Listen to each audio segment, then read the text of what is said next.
I think I couldn't agree more, coming from a competition background, that indeed we should not be applauding or happy about the retail regulation immediately. As you have also mentioned, the Commission has made a proposal for a connected continent. We are in the middle of the process, so I thought I could contribute to the debate today by at least first starting to present what was the Commission's proposal for a connected continent, for the roaming in particular, and in the broader context, explaining the why now, and the what for, and then leave it open for the discussion later to comment upon. So charging customers a premium, the roaming surcharges as they're called, when they use their mobiles abroad, it's outdated. This is what Commissioner Cruz says all the time, and I think we all agree. After all, and you have also mentioned, this is an anomaly of the European telecoms market. The whole point of building a single market is to create a borderless continent. This is why the Commission proposal for a connected continent also included and also addresses the roaming issue. Because the end of roaming will contribute also to create a single market for telecoms. This is not only about customers and about businesses who will be the first beneficiaries of such a measure. It is also about the telecom operators themselves. Ending the roaming surcharges should create new opportunities for them, as people will be more likely to use their phones when they travel. It is about seizing future opportunities rather than clicking on old business cases.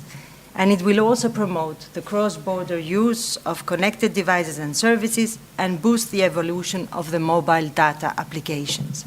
This is the broader context in which Commissioner Cruz had started her proposal on the connected continent.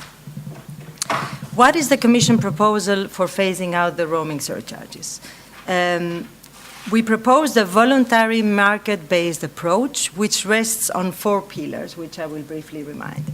First, a voluntary mechanism by which mobile operators should offer roaming services at domestic prices. That is the roam like at home concept. This means that consumers can very simply use the same packages when traveling in the EU than at home. This is simple and this is easy for them. At the same time, we invited operators to form multilateral agreements or bilateral agreements, alliances, to get a partner in each country with a view to reduce their wholesale costs and to internalize them more easily in order to be able to offer these roam like at home packages.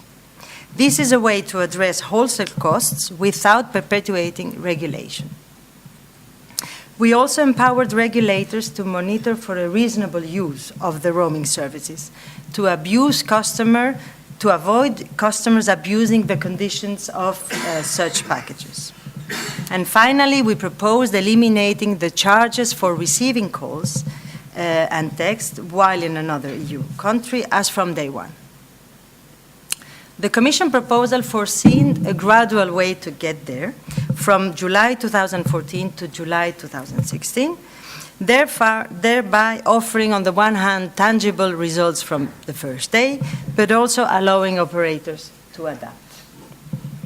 We also designed 2 mechanisms to get there, either by adding more and more packages in such an offer, or by covering more and more countries.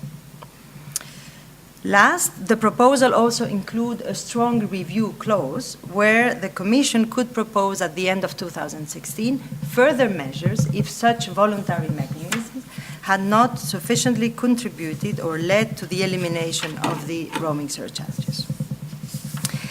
What I wanted to stress today was why the Commission, or what was the Commission mindful of when preparing these proposals. And I have 5 things to highlight. First, we were looking for an EU solution where all European customers could benefit from day one and which is inspired in already existing commercial models.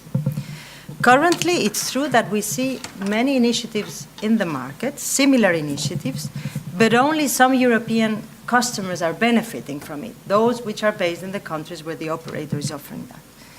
Our proposal is automatically ensuring a roam like at home offer, at least by one operator in every member state.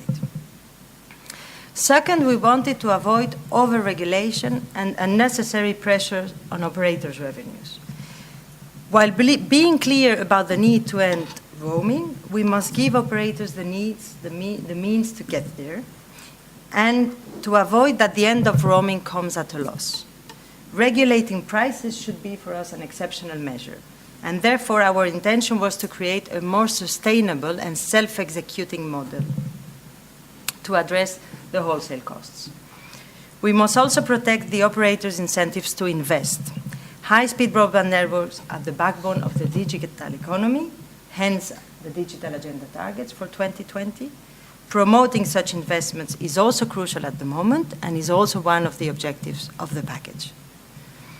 Third, we wanted to avoid price arbitration and a permanent roaming, which would inappropriately unbalance the whole market. The reasonable use criterion addresses these issues, and this is also relevant for small operators to address roaming traffic imbalances. We wanted also a solution which would be good for all operators, the big and the small, the northern, the southern, those from big or small member states. This is a key issue, and it's one we think our proposal addresses. We even amended our initial proposal based on some input we received in order to tackle this problem. And finally, we wanted to build on top of roaming 3, because the current rules are designed to reduce the national problems, to inject more competition in the roaming market, but they would not build a single market, which was the objective of the whole proposal.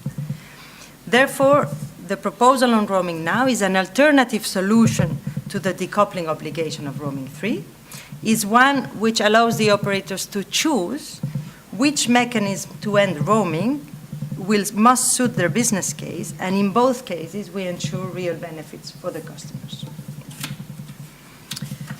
Where we are now in the process and what are the possible open issues? As you have mentioned, the Parliament is considering our proposal and is well advanced. Also, the telecoms ministers did debate it first in December last year. We are very pleased with the Parliament intense examination of the proposals already. They share the sense of urgency. We see convergence in many areas, including in the roaming proposals. I think we all agree on the objective. But we might not necessarily agree on the way to get there.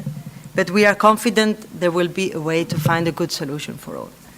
Of possible open issues when seeing the amendments also in the Parliament are two main, I would say. What is the end date? What should be the end date?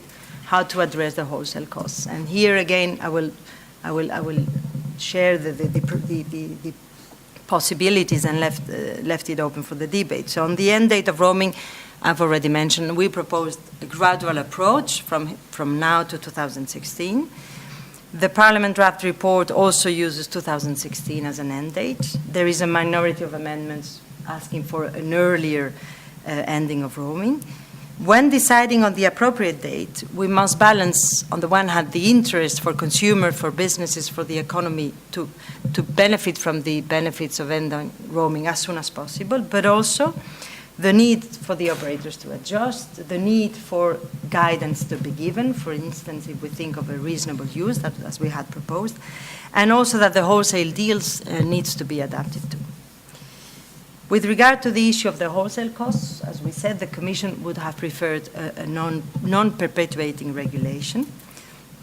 The rapporteur and other MEPs rather proposed that there might be room to review the wholesale costs, but at a later stage, end of next year, for example. And there is a minority who would ask for a review of wholesale caps as from now, and this is also supported by smaller operators. What we think, if one would think of the need or that it would be absolutely necessary to review wholesale costs, we think there are elements which would tilt maybe for doing this later rather than now. And this is first to allow the competition forces themselves, including also the decoupling solution of roaming free, to maybe bring the wholesale rates below the current caps, as we have seen this is already happening with regard to data services, and also to offer the opportunity to gather more information on the cost estimates, to define the appropriate rate closer to the moment where the roaming ends.